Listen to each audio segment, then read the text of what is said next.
Good afternoon, everyone. It's great to see so many smiling faces today. Welcome to the September 8th meeting of the Rotary Club of Brentwood. My name is Drew Rogers, and I have the privilege of serving as the president of our club this year. We have a wonderful program. We welcome Police Chief Richard Hickey with us today, one of the finest police forces in the country. And yes, please. And this is a great way to kick off our week where we have first responders. We will have our golf tournament on Monday of next week, September 11th, but then we will have first responders picnic on Thursday. So this is a great program to kick that off. So Chief, thank you for being here today. We're going to start with an invocation by Jay Evans and then the pledge and four-way test by John Kraft. Jay?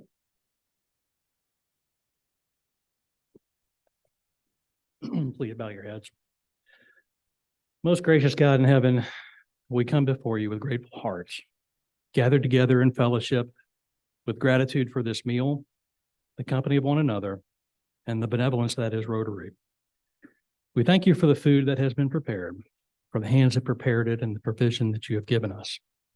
Bless this food, Lord. May it sustain our bodies and give us strength for the tasks ahead. We pray for those who are infirm, that they may be restored. Those that have fallen upon hard times, that they would receive your blessings. And those serving here and abroad, providing for our safety and preserving our freedoms, that you would lay a hand of protection upon them. As we enjoy this time together, help us to cherish the moments of fellowship, to strengthen the bonds of friendship and community. And so very importantly, to honor you in the things that we think, say, and do. And lastly, Lord, I ask that you would put a spirit of forgiveness upon the heart of Chief Richard Hickey, because I wore a Brentwood Fire and Rescue shirt today. In Jesus' name we pray. Amen.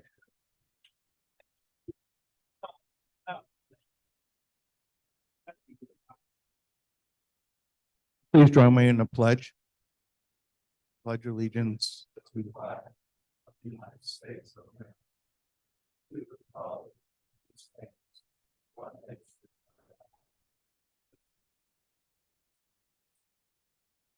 The four-way test, number 1, number 2, number 3, number 4. We certainly hope so.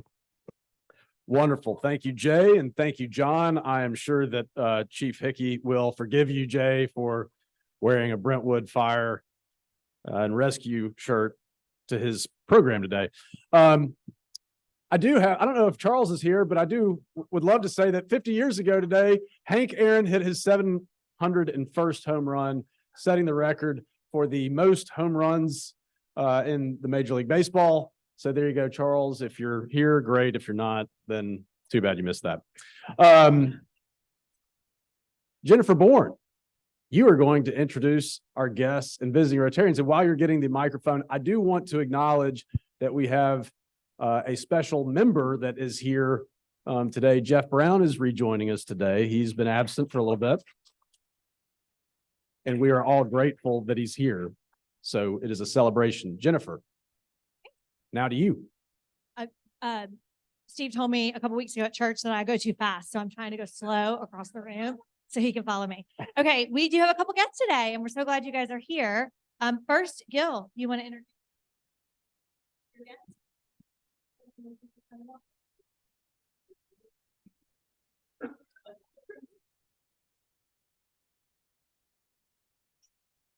I don't know how this is going to work out or not, but he's a pretty good guy.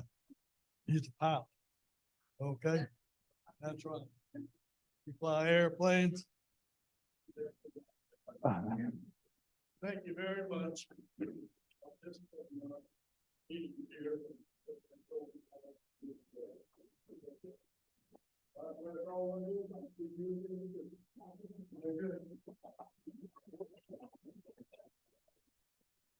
This is Mike. It's Gil's son. Okay, next for Bert. We have a returning guest today. We're happy to see you again.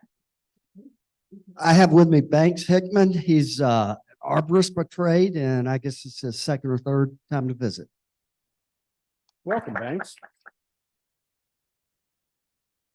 I have a friend of 30 years plus, Joe Varnell, also known as Tennessee Joe. He has a home inspection business, and he's also the nephew of Steve Huff. So welcome. Welcome, Joe. All right, I'm gonna put Beth on the spot here. Would you introduce? This is Colleen Atwood, proposed new member, and I guess she just did her training today, or and her induction's next, I guess. So welcome. Welcome, Colleen. All right, and last but certainly not least, Bob Thompson is coming back today he's Linus's guest. And he'll be a member in about 5 minutes. 5 minutes. Yeah, you can take that back. Yeah, he'll be a member here in just a second. So that's great.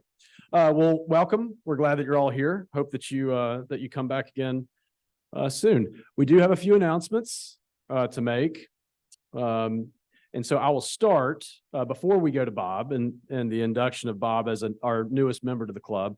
I do have a Paul Harris Fellow pin to give out that I've been wanting to give out for a few weeks, but we have not been able to have him join us here. But Jeff Brown, since he has joined us and is able to rejoin us, I wanted to recognize Jeff as a Paul Harris Fellow +3.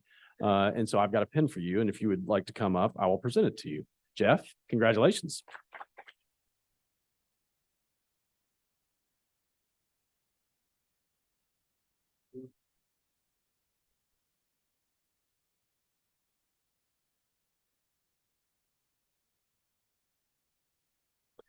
Thank you, Jeff, and it is really great to see you. So we're all glad that you're here. Next, I will invite Linus Sugis to come up to the podium along with Bob Thompson to be welcomed as our newest member of the club. Linus. Well, it's my real pleasure to formally introduce Bob Thompson into membership in our club. Bob's a transplant from California, having moved here to the area in 2021. He's a graduate of Stanford, thanks for that. Earned his bachelor's degree and master's MBA there. He also served in the U.S. Navy, active duty and reserve as a submariner. That seems a little bit claustrophobic, but there we go. Career in the finance industry for 38 years, and he lives in Franklin with his wife, Mariette. He's got 3 adult children, 2 sons and a daughter, and he's the proud grandfather of a 1-year-old granddaughter.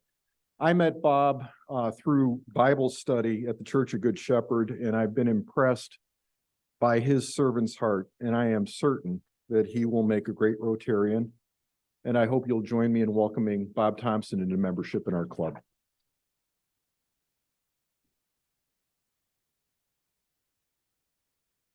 Bob, before you go, I do have a new member packet that we will present to you and that contains all of the things that you need as a new member. Oh, yeah. Well, and if I was going to say MBA from Stanford, that's not bad. It's no Auburn University, but it's pretty good. Welcome, Bob. We're also very glad that you're here. I did mention in reflections that Owen Zadunsky would be also being welcomed as one of our newest members. Owen was unable to make it. We found out this morning, but he is still on track. We will be welcoming him into the club at our next meeting that will be at the Martin Center, which will not be next week. Alan, not next week. It will be the 22nd of September when we're back here, and that's where where Owen will join us as one of our newest members. I believe Larry Kane has a video that he would like to share with us. So Linus, I'll let you tee it up and take it away. Hey, Brentwood Rotary, good afternoon. Sorry I can't be there. I made a commitment a month ago. I didn't realize what day it was on, and so I had to keep that commitment. Glad to be brought to you today by Chick-fil-A, as you can see. Just a quick message about the golf tournament. We're ready to roll. We've got 31 teams coming to play. We've got 30 plus volunteers stepping out to help us. So it's going to be an exciting day. We had a fairly good last 2 weeks financially. I'll let you know the full results sometime in October. I think we're going to be close to what we wanted to do, just don't know for sure. A special thank you today to everybody who sold at least one sponsorship, and a special thank you to all those out there who sold more than one. And we had several. We had a lot of people who sold more than one sponsorship, and you went the extra mile, and that's what makes this thing work. So thank you so much. If you're bored Monday, come out to the golf tournament and see what's going on at Nashville Golf on Moore's Lane. We tee off at 12 o'clock. At about 4:30 to 5 o'clock, we're going to have $1 million shootout on your 18th hole. 6 people will hit a 165-yard shot. If they make a hole in one, they win $1 million. So it's kind of exciting. Thank you again for letting me do this again.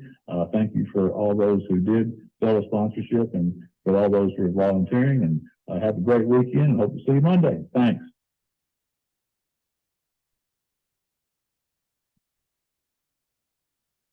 For those of you that don't know, this is a labor of love for Larry, but he pours his heart and soul into the success of this golf tournament. And Larry's going through a lot. And so my hope is that you will do everything that you can to support this golf tournament, because this is a sacrifice that he makes because he loves this club and he wants to make sure that our efforts to raise money for our foundation are successful. I will be there. I hope that many of you will be there as well. So thank you for that, Lennis. A couple of other announcements that I wanted to make. I received an email earlier this week from Jeff Brasher. The effort in Waverly has waned from a volunteerism perspective over the last few weeks. And so if you're looking to do anything, it's going to be a beautiful weekend. If you're looking for something to do, I know that they are actively looking for volunteers to go to Waverly this weekend. Our next day is October 7th. That Hunter has arranged for us. So our next day that we will go as a club is October 7th. But if you don't have plans and you would like to go serve others, I don't think there's a better way to do that. The location has changed for this weekend and this weekend only. So if you have interest and would like to go, please come see me after the meeting, and we can get those details to you. But they need volunteers every week.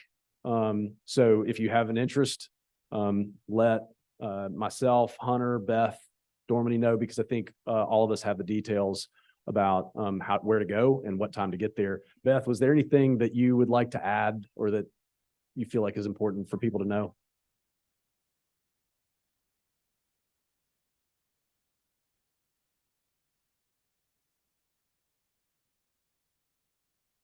Yeah.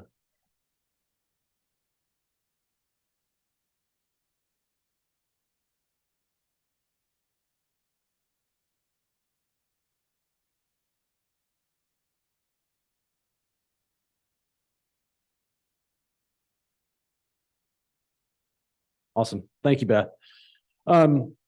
Lastly, and this is important for you all to know, this is somewhat out of our control, but it is something that has happened over the last 3 or 4 weeks. We will not be able to accept online credit card payments on our website after September 30th until really the beginning of the year. The reason for this is because we've been using a platform that Jack Massari has helped us with for years and years and years. That platform is being sunset. And because we're in the middle of a transition to DACDB that will improve the experience for people like Jason Hulse, and I think all of you, when you go to pay your dues, that's not going to be ready until the first of the year. And so if we get to October 1st, you might find yourself looking to make a payment online, and you won't be able to do that. But we're going to adapt. We're going to have ways that you can make payments at the front desk or over the phone, so that we don't stop accepting your money because we need it. With that, and speaking of money, Tom Carr, Happy Bucks. Yes, and I don't think this mic is working. Can y'all hear that?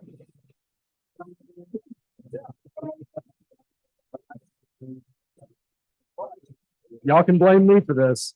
Yeah, thank you. So anyway, we're back. We're back. And I'm very happy. I put a $5 in there. So who else is happy? I bet nobody from Florida is, but anybody or Clemson. Clemson fire chief over here. He's happy. I think he's happy because Jay Evans wore a Brentwood Fire and Safety shirt when the police chief's going to speak to us. I'm gonna put a 5 in. You took my first reason, Assistant City Managers representing. Go Jay. Second reason is in honor of Chief Hickey today. We give each other a hard time, but I'll tell you, they are a fantastic department with great people. And he and Jim Colvin are both great partners. So I wanted to put that out there. Now, if he says anything bad about me, he looks like a jerk. So, and the final thing is, after 57 years of saying same old Lions, maybe they put something together this year. Yeah, I got the Chiefs on Thursday. All right, good. Who else? Who else happy? And you have $1. You have money, actually. Okay. Actually, it's a $5 bill. And Skip gave it to me, so. So he might want to tag on to something that I'm not going to talk about Ole Miss, 77-7 over Mercer. But that's not, I am going to talk on Jeff over here. Jeff Brown is a Utah grad. He's all about Utah. The Utes, this, that, and the other. They beat Florida like a dog. So I did want to everybody give Jeff a hand there. All right. Great victory. All right. Who else is happy? Bama won. I haven't had this much attention since the day I was born, so I really appreciate it. But one thing I did want to say is thank you so much for all your prayers and kind wishes in getting through this thing. One thing I will tell you is that what I had was a brain bleed, hematological stroke, and they're very rare and they're usually fatal. So mine was caused by overuse of a drug called Coumadin. If you haven't heard of it, it's rat poison. And if you ever have a doctor that proposes using that stuff, get a second opinion because it is really pretty dangerous. The other thing I would like to say is if I don't fail to remember your names, brain's still a little bit foggy, but I hope that I will recover from that as I have continued to recover with great pleasure. The other thing is, if we haven't met before, please introduce yourself because that's a great way to get the brain recovery going better. So anyway, thank you, Rotary Club of Brentwood. It's been a great pleasure and I am so happy to be back here. I'm glad you're back. Thank you, Jeff. Glad to have you back. All right. There's Susie. Alan said he put in a 5. I'm going to borrow one of his. Just want to remind everybody, golf tournament Monday. Thank you all for volunteering. Hopefully you got a copy of the volunteer schedule. If not, let me know, but I look forward to seeing you. Thank you for volunteering. Okay, Alan, you're even now on your account. Who else? Okay. Anybody else happy?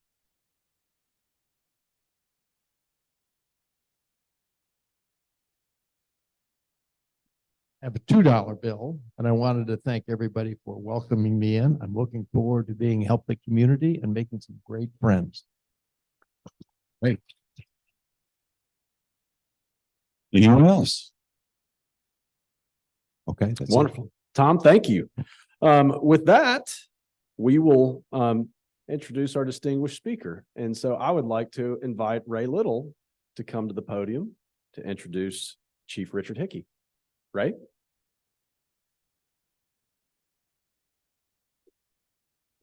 Before I get into the all-important introduction of our great chief here, I just want to let y'all in on some city gossip because some inquiring minds want to know, but there's rumor at City Hall that after today's meeting, Jay Evans will be donating that shirt to the police department to put on the moving targets in the firing range. So, but, you know, that waits to be seen.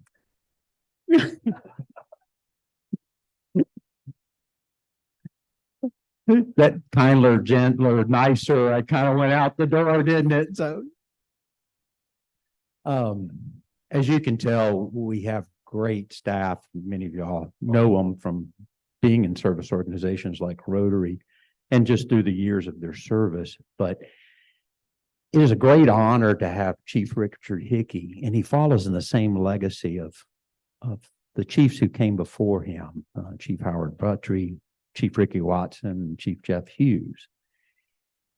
These men were all experts and excellent in their profession, but they were also strong leaders, men of character, but servants. And the motto of our Brentwood Police Department is to serve and protect. We look for shepherd warriors. Chief Hickey fits that bill. Chief Colvin fits that bill. Men who seek to shepherd or serve first before they have to roar like a lion. We're very blessed in finding those, and sometimes it is really hard to find individuals who are willing to be police officers, but are shepherd warriors. It takes a very special personality. Chief Hickey has been with the department since 1991 and has done just about every position in the department. And I think that always makes a good leader. I always felt like I've never asked a man at my job to do something that I haven't done, and many times, maybe 1,000 or 10,000 times, because I started so young. Chief Hickey could speak to that. He's of that mold. He's a graduate of the FBI Academy and holds several awards from the department, including a Meritorious Service Award and Life-Saving Award for his role in a shootout that many of you old-timers like me will remember a few years ago when the Bank of America was robbed and there was a shootout at Franklin Road and Old Hickory Boulevard. He also, after that incident, won the Top Cop Award, which is a very, very high honor. It's given in Washington, D.C. by the National Association of Police Organizations. Another thing, our department has been internationally accredited for years, and I wouldn't say it's one of the best. I would say it's the best police department in the world. And I'm not real smart, but just from my experiences, especially in governance, I get to see a lot of other organizations and how they're run and the results that sometimes come from how they're run. And I would say that our police department ranks higher than anyone. Ladies and gentlemen, this man's in your corner, protecting and serving 24/7, 365. It is my great honor to introduce our Brentwood Police Chief, Richard Hickey.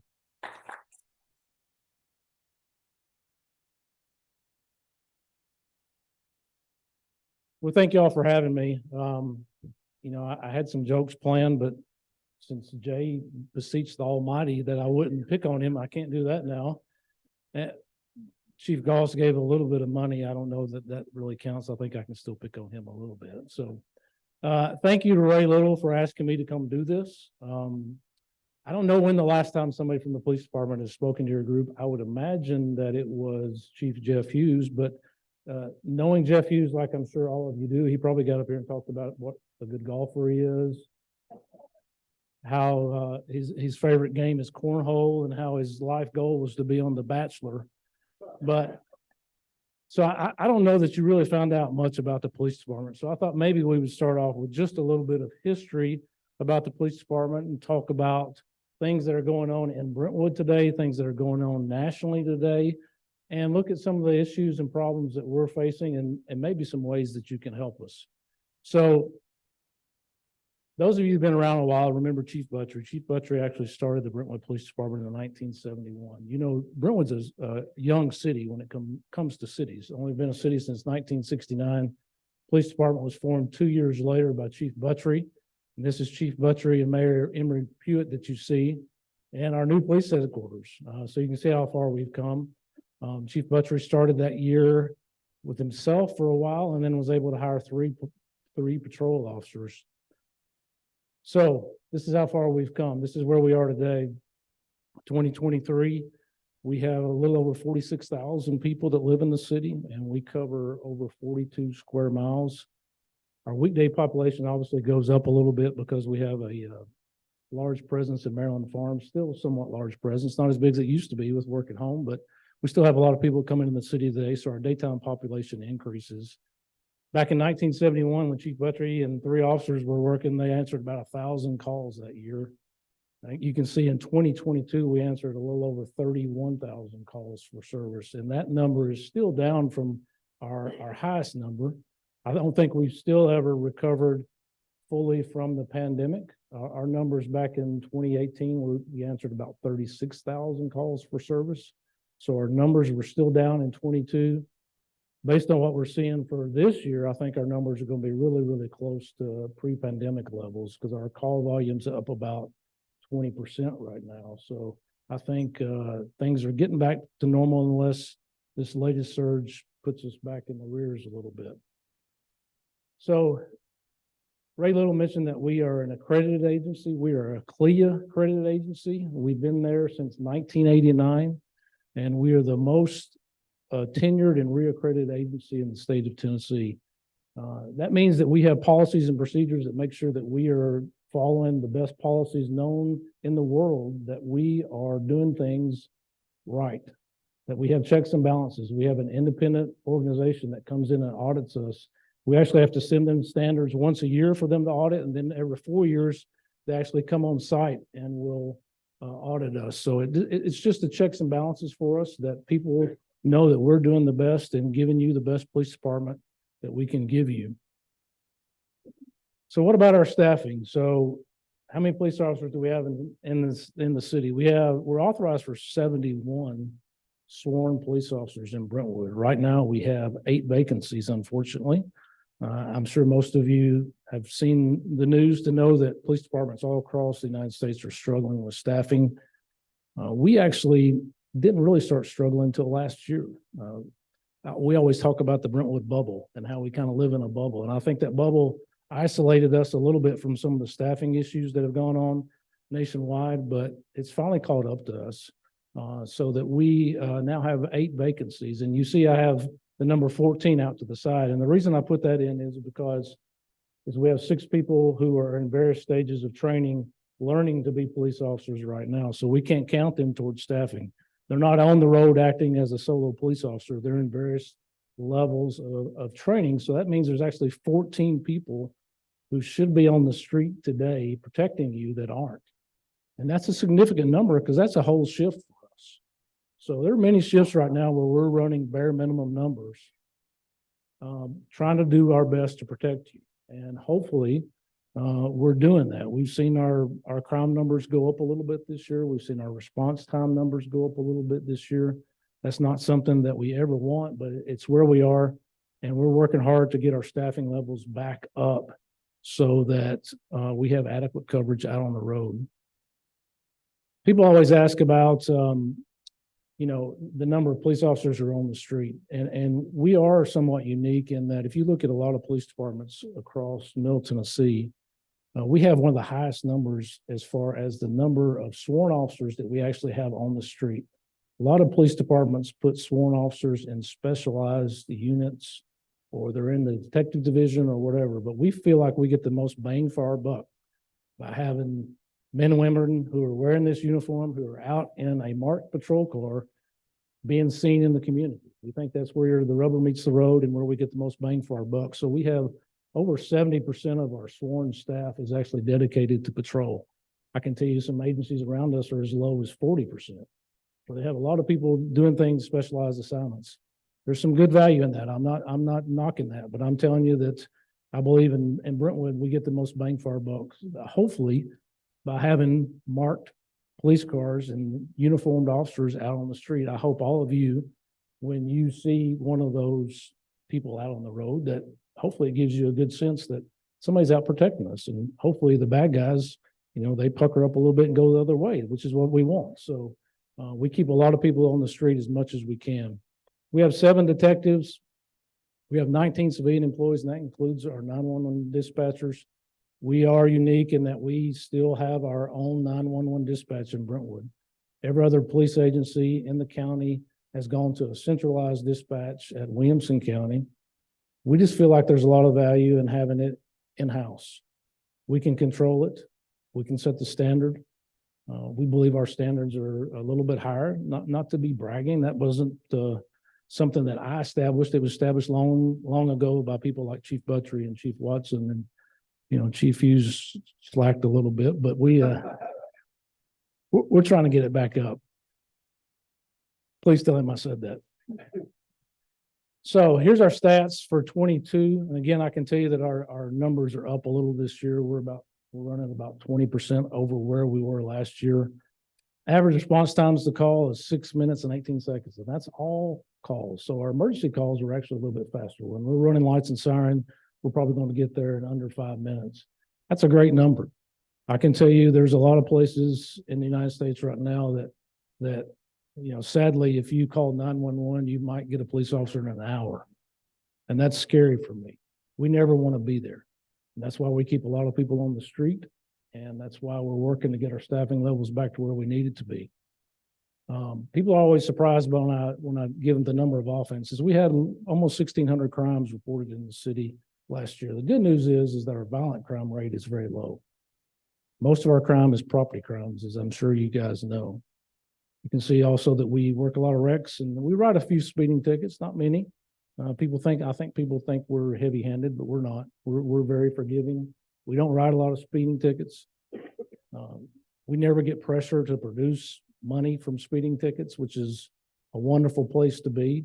I tell people all the time I wouldn't be the chief anywhere but Brentwood because we have such a great relationship with our city commission and our city manager. And we used to have a good relationship with the assistant city manager, but that changed today, unfortunately. You see, last year we answered about 47,000 calls in our 911 dispatch center, and over 10,000 of those were 911 calls. So they stay very busy, and that's a job that I would not want. We're struggling to fill some vacancies in our 911 dispatch center right now, but luckily the commission and the city staff is working with us about how do we address this problem? How do we attract more people into Brentwood to work here? I throw this up for everybody to see, and with acknowledging that you can find anything you want on the internet. You can find any number, you can find any stat, you can make it look the way you do. But there are at least 3 websites that say that Brentwood is the safest mid-sized city in Tennessee, that our violent crime rate is 0.89 per 1,000 residents. And when the average in Tennessee is 6.75, that's a pretty good number. So our violent crime rate is very, very low. It's something we really, really focus on. Hopefully you guys feel it and see it when you're in the city. So what does that look like? Well, that's what this looks like on a crime map. And you say, well, Richard, that looks like a lot of crime to me. Well, that's 1 week in Nashville. That's 1 week of crime in Nashville on a crime map. Here's 1 week of Brentwood on a crime map. Quite a difference. Not picking on Nashville, but I'm just telling you that Brentwood is a wonderful city. It's a great city. I do think it has an incredible police department, but a lot of it has to do with the people that live and work here. That you're like-minded, that you believe in law and order, that you want a safe place to live, and that you support us. That all factors into it, and we are so grateful to be here. So what's going on in the police department right now that you might want to know about? So last year we implemented body cameras for every police officer. So every police officer whose main duties are out on the street wear a body camera now. Jim and I do not wear a body camera. You would only see us staring at a computer all day long. So that would be very, very boring. You might see us arguing with each other every once in a while, but that's it. We also changed out all of our in-car cameras to the same vendor that does our body cameras so that they would work together. But also those in-car cameras are now license plate readers, which is incredible technology. And, I know there's some privacy concerns out there about it, but I can tell you those concerns are not rooted in anything valid. License plate readers are incredible technology that we've been using in the city for a couple of years now. And now every patrol car inside the camera is a license plate reader. So as the patrol officers are driving around, the camera's automatically running license plates for them. Every license plate that camera can see, it automatically runs it. Not only is it a great tool for crime fighting, but it's a safety measure for the officers. Now they don't have to focus on typing on the computer. trying to run a tag while they're driving, which is terrible because we all know about distracted driving. So it's a great safety tool for them. And I can tell you that, you know, the first day that we implemented, once we got all of our cars outfitted with the LPRs, and we very quickly had run 10,000 tags in one day. That's how many tags we're scanning.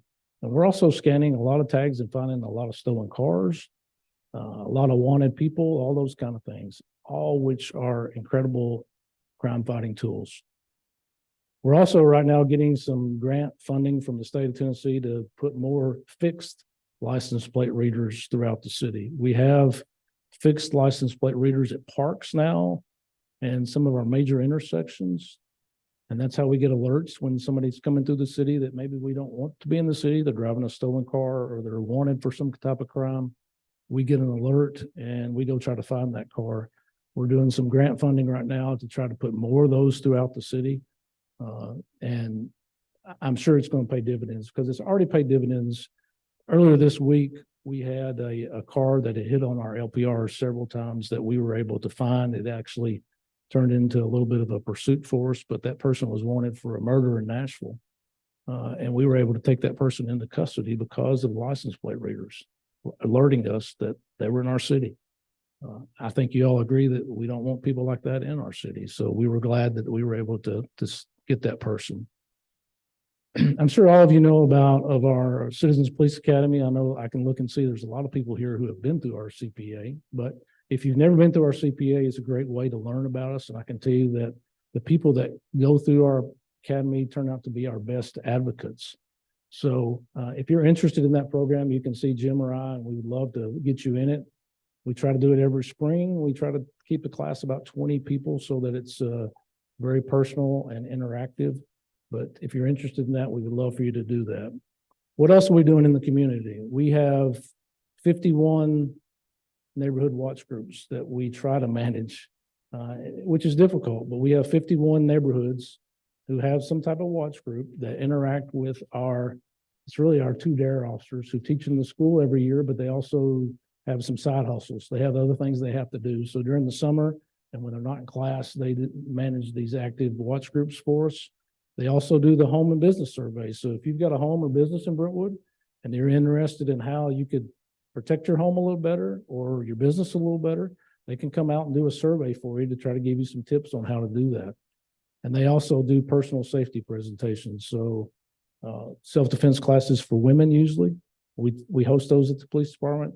It's a fabulous thing. Any women like Jared that would like to go through it, I think it's a great idea. We'd love to have you. Anybody that wears the Alabama shirt. Sorry, Jared. We're also participating for the past 2 years in the National Night Out Against Crime, which this year is going to be September 18th, right, Jim? Over in Nolensville. We partner with the Nolensville Police Department, the Williams County Sheriff's Department, and the Highway Patrol to do a National Night Out Against Crime. Nolensville is hoping to build a new police department very soon. They acquired some land off Sunset Road, and that's where this National Night Out Against Crime is going to be September 18th, I believe, from 5 to 7 p.m. You can come out, bring the kids. There'll be some things for kids. Get to meet some police officers. I'm sure the Sheriff's Department will have their helicopter out there. A lot of cool things to look at. So we'd love for you to come out and interact with us there.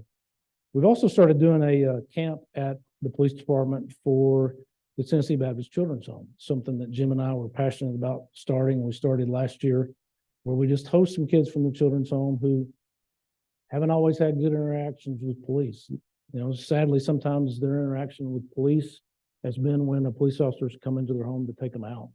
And many times not of their own fault, but because of life circumstances. So they don't have a good connotation with somebody wearing a uniform like me. So we try to change that for them. And we bring them in for a week and just teach them some life skills and let them interact with us and have a little fun. And we play games, and it's been incredibly successful for the past 2 years. It's something we hope to continue to do. And we're also doing what we call our Tactical Response Team Challenge. So we have our Tactical Response Team. Most people would call it something like SWAT. We call it Tactical Response Team. So those guys have a higher fitness standard than Jim and I do. Jim and I probably couldn't pass their fitness standard, but They have a higher fitness standard, and we let people come in and try and see if, hey, you think you can compete with these guys and go through their test. I don't think anybody here has been through it. I know Nelson Andrews went through it last year. I do think that maybe he had to go to the trash can and get sick at one point. But it's incredibly challenging. We try to do that in the spring as well. If you'd love to do that, we'd love to sign you up for that. Everybody in the police department has to do a physical fitness test once every 6 months. It's something that Chief Hughes, it's one of the good things Chief Hughes did. He started a fitness program where, we test our guys every 6 months about their level of fitness, and it's not punitive. They don't have to meet a certain goal, but they can earn bonus points on an evaluation, which could lead to a higher raise by meeting certain standards. So it's all incentive based, but I believe it keeps our men and women in better shape because they actually train for it. It's a little bit of pride. And I can tell you in the past 10 years, we've seen our police department, the quality of our physical fitness has increased incredibly, which to me is just all about a good appearance, professionalism, all those kind of things, which I think we're better at. So our children's home, here's some pictures from our children's home camp where we brought the kids in. You can see that picture there with the gentleman running down the slide. That's our city manager, Kirk Bednar, who actually pushed a couple kids out of the way and went down the slide. Here's our tactical response team challenge, and that's Nelson Andrews there in the blue shirt doing his burpees and not loving life right now. But both of those are great programs. We would welcome you to be part of those any way that you would love to. And Jim and I can help you with that if you'd like to do that. So what's going on nationally in policing? I thought maybe we'd talk a little bit about that because, again, Brentwood's a great place, but unfortunately, the world is so connected. Fortunately, unfortunately, however you look at it. But what happens nationally, especially when it comes to policing, affects us now. So even though you may have not seen bad acts by the Brentwood Police Department, bad acts by the Memphis Police Department, or the Minneapolis Police Department, affects us because it impacts what we do. It impacts how people see us, how people treat us, and it affects people wanting to come to this job. So those are all issues that we're facing right now, but I'm confident that we can maintain where we are and get better. So nationally, nonviolent crime is steady or slightly down. Unfortunately, in a lot of communities, violent crime is slightly up. In fact, murders are up about 30% in some major cities. Thankfully not here, but some major cities, murder rates up about 30%. I'm sure most of you know that gun sales spiked during the pandemic. There are way too many guns on the street, and that's not a political statement. I'm just telling you there are way, way, way too many guns on the street right now. Another challenge that we're facing is that more police officers are leaving the job than ever before. We're seeing more resignations and retirements than we've ever seen. And to give you some frame of reference, if a police officer leaves us today, it takes us about a year to replace that person. So by the time we actually go through the hiring process, put them through the police academy, put them through the field training program, it's at least a year before we actually fully replace that person. So we're without that position for a year. And it's hard to keep up with when you have, in the past 2 years, we've had about 15 people that resigned and left us. We cannot hire and train that many people in 2 years. It just takes us that long to get people trained and ready to go. And I am not willing to cut the training program. I don't want to cut the quality of people that we're putting on the road serving you. That may solve our problem today, but I guarantee it's going to create problems 3 years down the road. I'm just not willing to do that. Jared?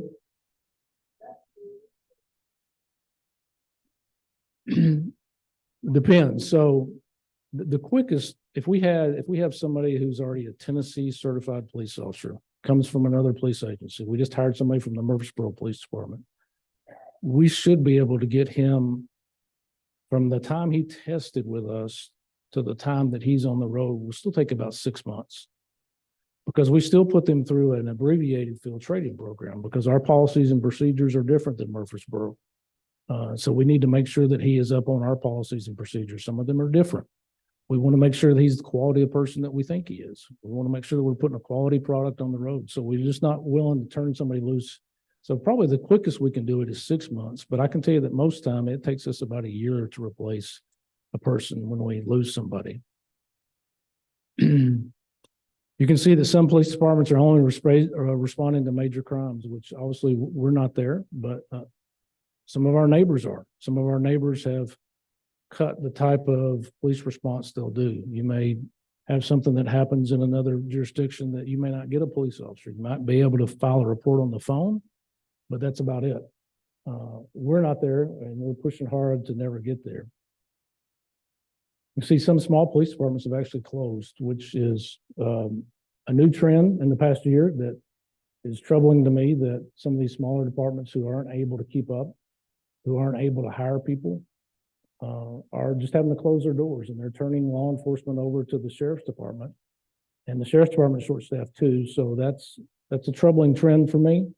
I don't think we're ever going to get there, but I think some communities are there. They just aren't able to keep up with pay and benefits and those kind of things when there's so few people trying to come into police work today.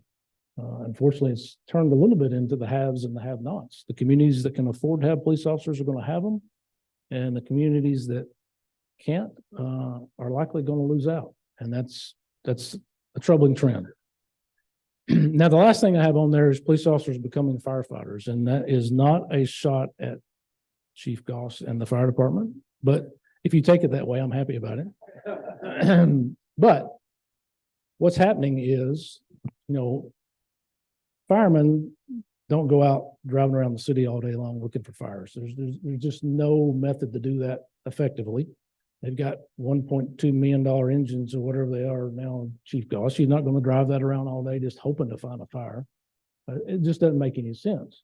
So they stay in-house, right? They stay in-house, they wait for the call. Well, what we're seeing in policing, especially in some large cities, is that police officers are doing the same thing. They're not being proactive. They don't feel like they got the backing to be proactive.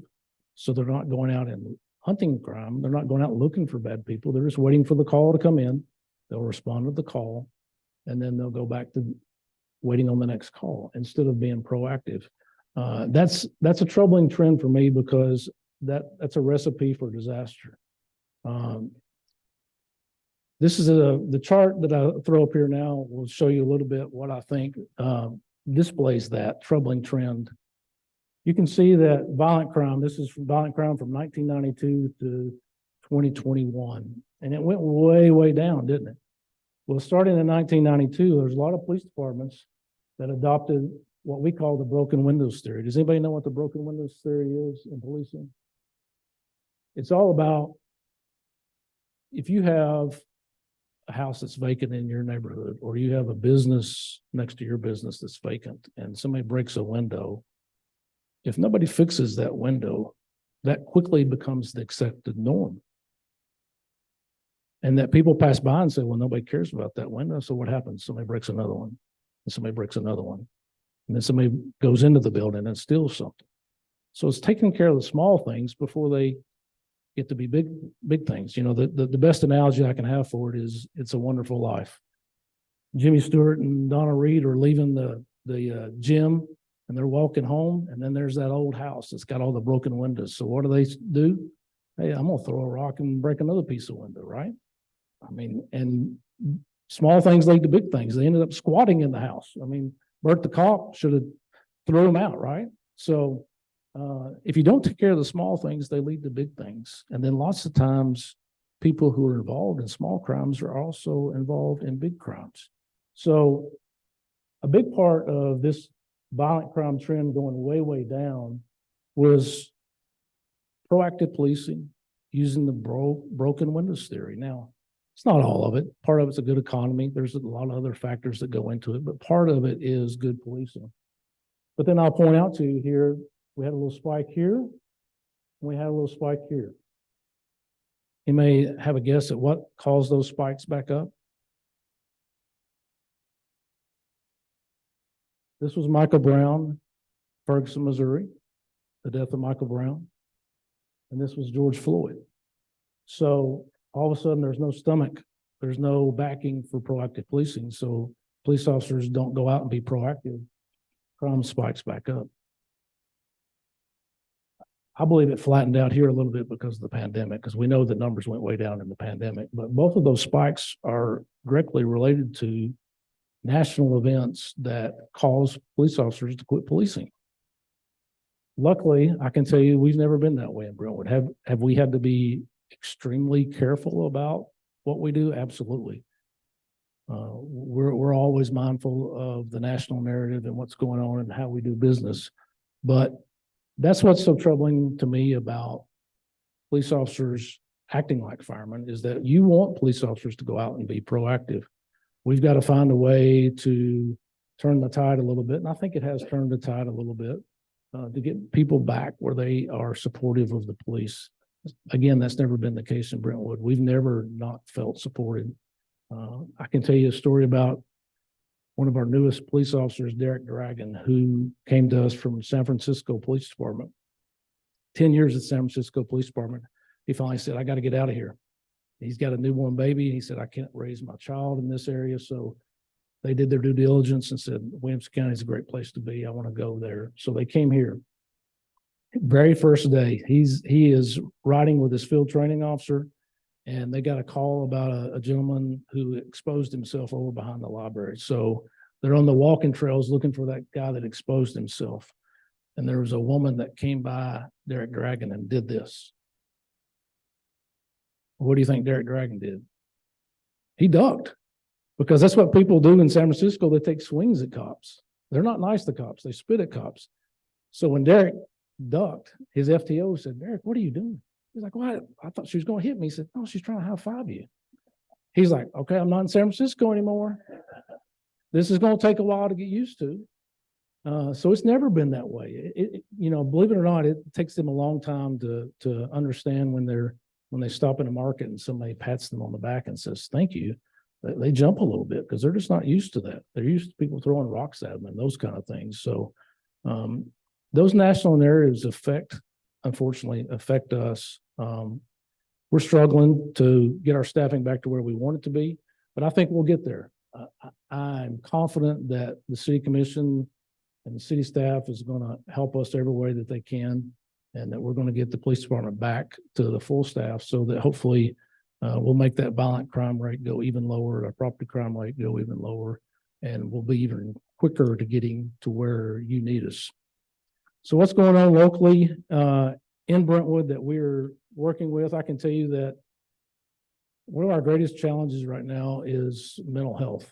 The mental health of our country is not in a good place. I'm sure most of you know that. And unfortunately, I say that police, when it comes to 911, when it comes to an emergency, unfortunately, we're kind of like the catfish. We're the bottom feeders. Because if you have a fire, you call, the fire department's going to come. You have a medical emergency, you call EMS, call 911, they're going to send. Every other emergency, they don't know what to do with, so they're just going to send the cops. They'll send the cops, see what they can do. So we are not the best option for dealing with mental health problems, but that's where we are in our world today until we figure out a better system to do that, is that police are having to deal with mental health problems. So we have about half of our patrol staff trained in what we call crisis intervention training.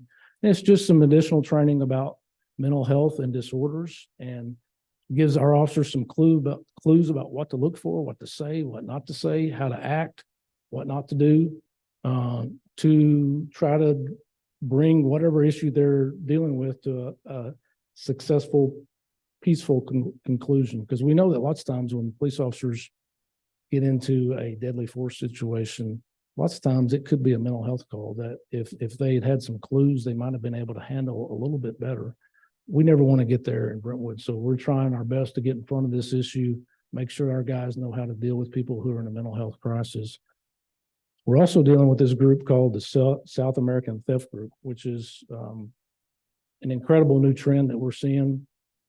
We've actually talked to Marsha Blackburn about trying to do something with immigration, and because they're letting people come into our country on work visas, and the only purpose about coming into this country is to steal from you. And then they come into this country and they overstay their visa, and we can't get immigration to make them leave the country. They are targeting homes. They usually go to high-end communities that have a lot of good things. And they're really, really good at breaking into homes undetected. They have methods to get rid of whatever they steal really quickly. They'll have a FedEx package already labeled. So when they break into your house and steal jewelry, they'll drop the jewelry in that FedEx package. They'll hit the nearest drop box. And then if we stop them, they don't have any evidence. So it's really, really hard for us to prove it. We've actually had some success catching a couple of them, but they're usually coming from Colombia is where they usually come from. The country, not the town. But that's one of the biggest trends that we're seeing right now. We're also seeing vehicle thefts have skyrocketed and more offenders going armed. And I've underlined and put that in italics because I wanted to really emphasize that. Please do not leave your keys in your cars. So many of our cars that get stolen have keys left in them. And unfortunately for most of you guys, and it's usually guys, we're at fault. Go ahead and raise your hand. You guys that like to carry guns, and that's great if you do, but carry it. Don't leave it under the seat of your truck because the bad guys know to target pickup trucks and they're breaking into trucks just to steal guns. And that's why we are seeing so many of the offenders that we deal with now are armed. And I mean, when I'm talking about armed, they are heavily armed. It's not unusual for us to stop somebody that has an AR-15 or an AK-47, or they got 4 or 5 handguns, and they're all stolen because there's so many guns that get stolen. So if you're a gun carrier, good for you, but protect it. Make sure that you just don't leave it in your truck when you go in the store or whatever. Carry it with you. That's a huge, huge problem. There's way too many guns on the street, and I can't imagine how I would feel if a gun was stolen from me, then that gun was used in a murder, because most of the guns that are being used in murders today are stolen guns because there's just so many of them out on the street. Again, I talk about the national issue of retention and recruiting and our challenges that we have locally.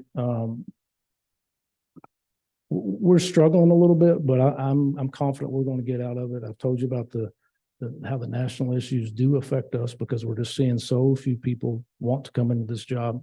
I can tell you in 1991, I know that dates me a little bit, but when I tested with the Brentwood Police Department, there were 3 openings and we had a little over 100 people that showed up to test. And I thought, well, there's no way I'm going to get hired. And somehow I got hired. Today, we have 8 vacancies. We're going to be testing next Monday, and we'll be lucky to have 8 people show up for those 8 vacancies. And we're not lowering our standards. We're very, very picky.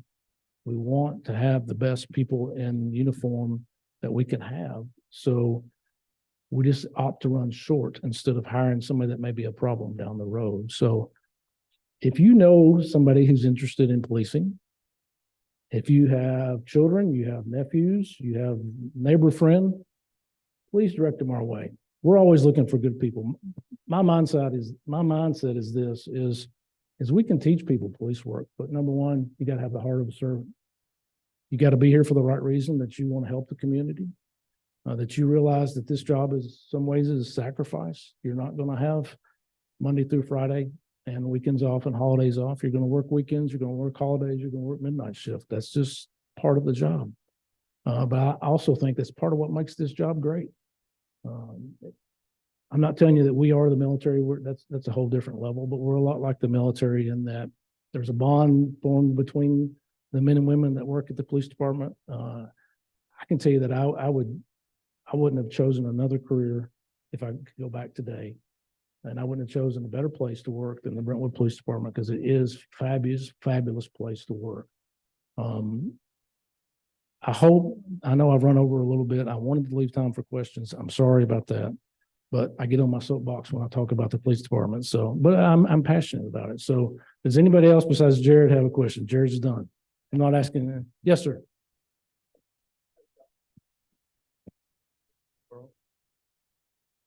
The thought process. Okay, I'm not used to this. I'm not an entertainer. What is the thought process? There is one. Go in, and as long as you stay under $1,000 on what you steal, you don't get prosecuted. I don't know what the thought process. I can't talk to that because it makes no sense to me. I can tell you we're not that way. If you go in and you steal something that's $1, we're going to prosecute you if we can catch you. I mean, it's the broken windows theory, right? It's taking care of the small things before they lead to big things. We believe in that. It's worked for many, many years. So I don't really understand the mindset, so I don't know. Yes, sir. So a few weeks ago, there was an armed robbery at American Jewelry. Yes, sir. My wife, and by extension me, but my wife runs the store 2 blocks from there. Okay. And she was not notified or did not know what was going on. Mhm. And she lives, her store is 2 doors down from Liddell Jewelers, which was open at the time. So is there a way to notify business owners, like when something like that happens? We found out about it on the news that night, so it was a little concerning. Yeah, there is a way. And we would notify you through, we have asked people to sign up for text messaging, Nixle, Everbridge, those kind of things. We would send an alert out to the community if we thought there was a danger to the community. Unfortunately, there's not a good way for us just to inform the community. If there's a threat, we're going to let you know. If there's not a threat and we're just looking for, we think that people have left the area, we're probably not going to let you know because we're busy trying to deal with the crime. We just don't have the ability to do that or the staffing to do that really, to kind of be the news. So I can tell you on that case, we got some good leads and we're working on that. I'm confident we're going to be able to at least catch some of the people involved. The area of Brentwood that falls into Davidson County, do y'all cover that or is that Metro? No, that's Metro. The city of Brentwood itself has no parts in Davidson County. It's all in Williamson County. There's the postal zip code, the postal area goes into Davidson County, but that's not actually the city of Brentwood. That's just, the post office does their own thing when it comes to the zip code. They don't live by the city lines like we do. So all the Brentwood that we cover is Williamson County. Hey, Chief, I just want to tell you, thank you for your service. Tell your men and women, thank you also. We're lucky to be here. Thank you. Well, thank you. I appreciate that. Thank you.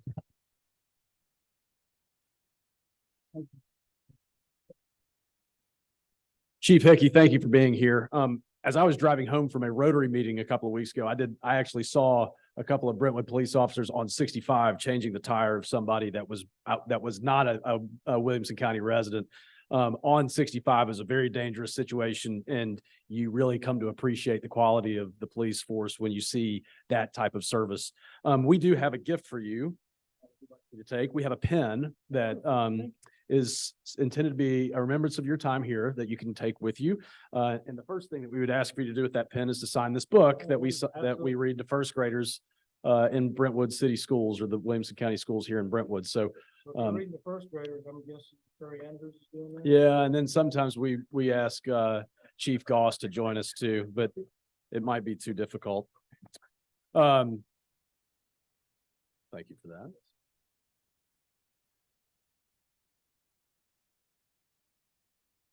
Thank you very much. Thank you so much. Thank you for being here.